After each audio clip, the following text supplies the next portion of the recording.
maravilhosos e maravilhosos, tudo bem com vocês? Sejam bem-vindos a mais um vídeo deste canal. Para você que não me conhece, eu sou Angélica Camilo, este canal Joaninha Camilo, o meu Instagram Joaninha Camilo também. Me segue lá, se inscreve aqui, curte, comenta, compartilha. Para você que não me conhece, eu sou mãe e gestora do Victor Augusto Coringa. E neste canal vale a pena repetir, acreditando na profissão do seu filho. E hoje o tema é sobre o apoio emocional aos nossos filhos, que é muito importante. Eu vou contar uma pequena história, uma percepção minha, né, de quando eu era criança, quando os meus pais brigavam. Eram aquelas brigas assim, quase a ponto de se agredirem. E aquilo me deixava muito ansiosa, aquilo me deixava muito preocupada, porque eu ficava pensando o que poderia acontecer depois. Eu ficava pensando, se chegou a esse ponto, tá para acontecer coisa muito pior, né? E aquilo me deixava muito mal. E eu não sabia como, para quem perguntar. E agora, gente, o que vai acontecer? Eu não sei, eu só vi que os dois brigavam, se distanciavam e aquilo me deixava numa angústia, uma angústia. E do nada, os meus pais apareciam sorrindo um pro outro, se abraçando, se beijando e tava tudo bem. Aí vocês vão falar assim pra mim,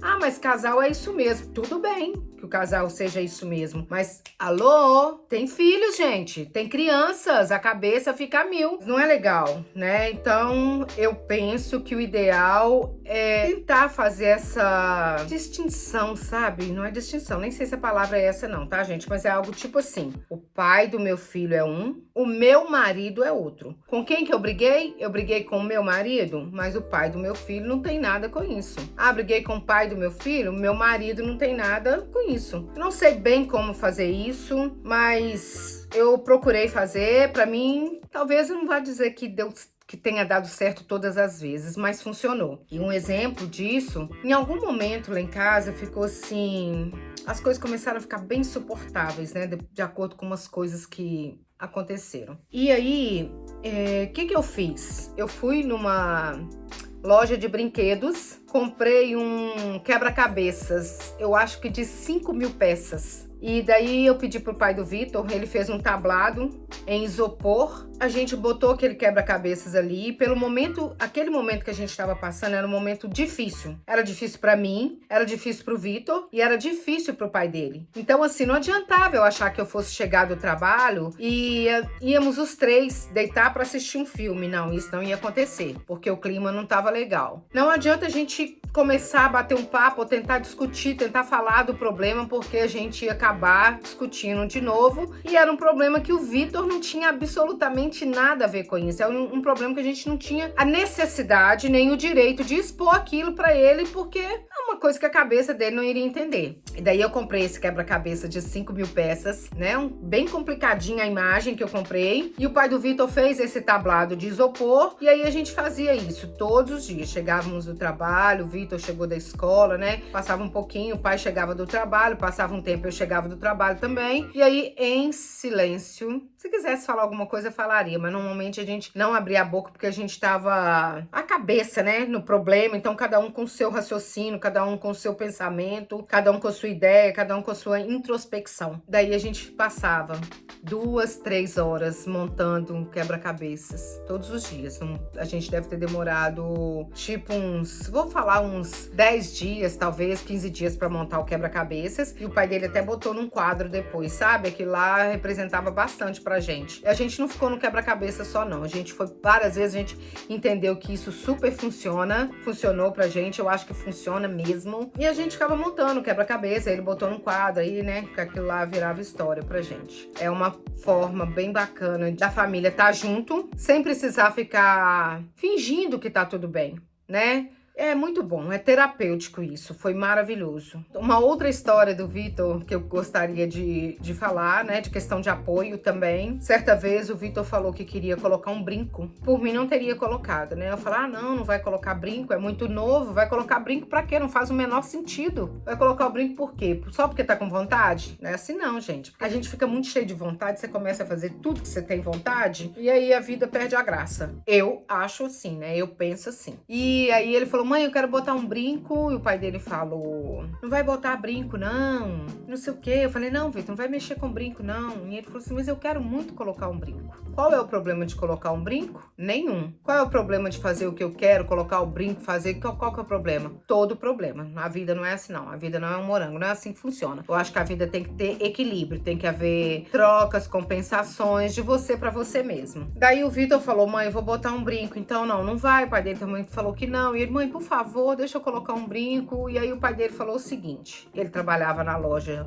com o pai, e o pai dele falou o seguinte, se você fizer um determinado trabalho lá na loja, eu acho que era uma colocação de um alarme num carro, um sensor de ré, alguma coisa assim. Se você conseguir colocar, aí tudo bem, eu deixo você botar o brinco. Pode ser combinado assim? E o Vitor topou. Pode ser assim. O Vitor ficou, parece que uns 2 dias para colocar esse alarme, né? O Fael ajudou ele na época e ele conseguiu e falou, posso colocar meu brinco. O combinado não sai caro, né, gente? Se o pai dele falou que se ele conseguisse colocar o alarme, ele poderia colocar o brinco, então tudo bem, foi mérito dele, foi uma conquista. Daí ele chegou em casa, né, falando, mãe, consegui colocar o alarme. O meu pai falou que então agora eu tô liberado para colocar o brinco. E eu, a única coisa que eu pude fazer, gente, foi concordar, porque combinado não sai caro. Ok, Vitor, vamos lá então que eu vou levar você até a farmácia para você colocar o brinco, ok? Só que antes disso nós temos que falar algumas coisinhas para evitar conflitos futuros. Vamos lá. A sua avó é evangélica. A sua avó não concorda com a questão do brinco. Ok? Mas talvez vocês vão falar, mas não é a avó dele que vai colocar o brinco. Mas não é assim que a vida funciona não, tá? Aí eu expliquei pra ele o seguinte. Se a sua avó falar, não é pra colocar brinco, porque brinco não é coisa de Deus. Se sua avó condenar o seu brinco em algum momento, por algum motivo, você não vai responder nada. Você vai ficar calado e vai abaixar a sua cabeça. Você não vai precisar tirar o seu brinco, mas eu também não vou permitir que você responda a sua avó. Sabe por quê? Se é uma coisa que você quis colocar, se você está seguro de que é isso que você quer, então pronto e ponto e pronto. O pessoal pode te zoar, pode falar o que for. Você tem que ter a certeza que é aquilo que você quer e pronto. Se os seus pais te apoiaram, então acabou. É isso.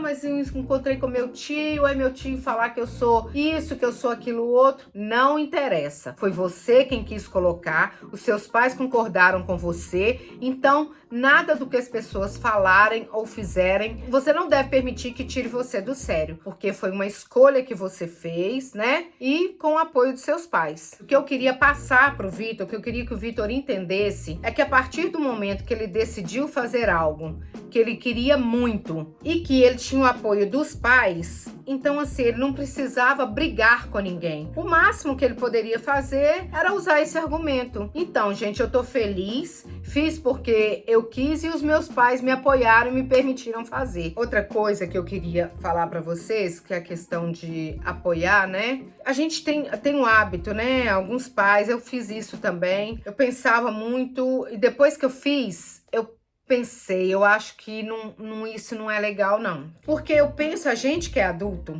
quando você passa raiva, quando alguma coisa não sai do jeito que você quer, ou alguma coisa te incomoda, te irrita, sabe o que dá vontade de fazer, gente? Bater porta, dá vontade de cair no chão e fazer pirraça, igual criança. Talvez um adulto ou outro vai falar que não pensa assim, não, sabe? Mas eu tô falando de mim de novo, né? Eu, Angélica. Então eu penso, quando às vezes o Vitor ficava bravo por algum motivo, ele queria bater porta, fazer pirraça, como eu também. Aí eu me botava no lugar dele, né? Falar, eu também teria vontade de fazer isso. E aí eu lembrei de uma grande amiga, né? Psicóloga minha, Paula Salles, um beijo, querida. Certa vez tinha uma coisa que estava me incomodando muito, me irritando muito, me tirando do sério, me deixando triste ao mesmo tempo que me deixava brava. E eu contei pra ela. Aí ela falou pra mim assim, Angélica, conta pra mim uma coisa que você ama fazer. Aí eu falei, eu amo dormir. E ela falou uma coisa que você detesta. Eu falei com ela assim, atividade física. Aí ela falou pra mim assim, então, todas as vezes que você se lembrar disso, que te aflige tanto, que te tira tanto a sua paz, você vai fazer uma atividade física. Eu falei, mas como que eu vou fazer atividade física? Imagina, gente, eu lá dentro de casa, meia-noite, lembrar daquilo e sair pra fazer atividade física. Como te teria uma academia? Aí ela me falou assim, você mora em qual andar? Eu falei com ela, eu moro no primeiro andar. O seu prédio tem quantos andares? 4 andares. Aí ela falou, então sem se sabotar, você vai, todas as vezes que você lembrar disso, no mesmo instante, você vai subir e descer as escadas do seu prédio até você se esquecer daquilo que tanto te aflige. Eu lembrava daquilo, aí eu saía, subia e descia escada, subia e descia escada. Aí às vezes eu estava super ocupado, às vezes eu já estava deitado, às vezes eu estava num momento legal, aquilo vinha na minha cabeça, eu levantava, ia lá e subia e descia a escada. Até o momento, sabe o que aconteceu? Toda hora que aquele pensamento vinha, eu falava, não quero pensar nisso, porque eu não quero ter que ficar subindo e descendo escada. Aí com isso você vai se educando, a raiva vai passando. Aquilo lá é ótimo, mas porque você acaba trocando uma coisa pela outra, ou associando as duas, assim, eu não sei. Aí como que eu fiz com o Vitor? Quando ele ficava bravo por algum motivo, que às vezes ele queria bater porta, queria xingar, eu falava pra ele, não, nós vamos lá pra fora, eu sentava lá na portaria do prédio com ele, e o que ele fazia? Eu fazia ele correr até o portão, que eu morava lá nos fundos, eu fazia ele correr até lá no portão, voltar, corria até lá no portão e voltava. Eu falava, e aí, já passou a raiva? Não passou, então vai mais uma vez, entendeu? Até que eu falava, mamãe, a raiva passou. E aí, foi passando, não sei o que lá, e eu acho que ele foi deixando pra lá. E com isso, ele até desenvolveu uma certa habilidade, porque os meninos lá no condomínio falavam assim que ele era o flecha, de tanto que ele corria muito, entendeu? As pesquisas mostram que os jovens que recebem esse apoio emocional dos pais, eles se tornam jovens melhores, mais bem resolvidos, né? Emocionalmente, que é bem relevante, né, gente? O que é bem necessário, né? Para os... Como é que eu vou explicar? Para os novos dias, né? Para essa nova vida, tudo que tá chegando aí é um turbilhão de informações. Então, eu acho assim, a gente precisa dessa saúde emocional, né? E aí é bom que a gente tenha esse apoio, né? Porque além dos jovens passar, assim, pelos problemas, né? De bullying, problemas emocionais, ainda tem a questão também das perdas, né? Seja ela perder um parente, sejam os pais quando se separam, seja o namorado que briga, né? Então é importante esse apoio numa hora como essas. Eu penso que quando briga com o namorado, a gente fica tão mal, né, gente? Tão tristinha que você acha que o mundo vai acabar. E às vezes os pais querem ajudar falando, para com isso, não fica pensando assim, não fica assim, mas não é bem por aí, né? Ouça ativamente o seu filho, sabe? Evite julgamentos, né? Procure estar perto de uma forma emocional e física também, né? Que às vezes dá um abraço, às vezes assistir um filme juntos, às vezes conversar fiado enquanto faz uma massagem no pé. Isso é super bacana, eu acho que funciona, né? As pesquisas apontam que isso funciona sim, funciona bem. Eu desejo que você fique bem por aí, desejo que você se aproxime de seus pais, que você consiga apoiar o seu filho, que vocês caminhem juntos e cada vez que passa, mais próximos. Um beijo, muito obrigada por assistir esse vídeo, eu amo vocês. Se inscreve, comenta, curte, compartilha. Obrigada.